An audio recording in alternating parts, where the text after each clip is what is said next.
Agir ensemble afin de mettre un terme à la violence machiste. C'est le but du collectif Offensive contre les féminicides qui a organisé une série de cours d'autodéfense auprès de la Rive à Bienne. Des cours destinés aux femmes, aux personnes trans, non-binaires et queer. Ce qu'on voit, c'est que cette violence, elle est structurelle et puis que l'État ne nous protège pas.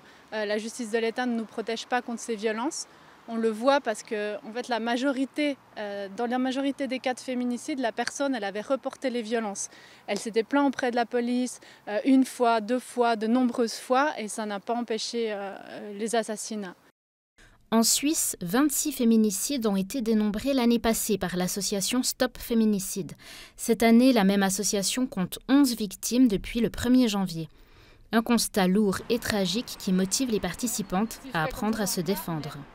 Je me sens concernée par les problèmes de violence machiste et puis je trouve important d'agir par rapport à ça. En tant que femme et d'autant plus en tant que femme trans, à partir du moment où je serai vue régulièrement par les autres comme une femme, je serai potentiellement une proie pour des gens et j'ai pas envie qu'il m'arrive des situations problématiques qui sont arrivées déjà à énormément de gens que je connais, donc je préfère éviter ça.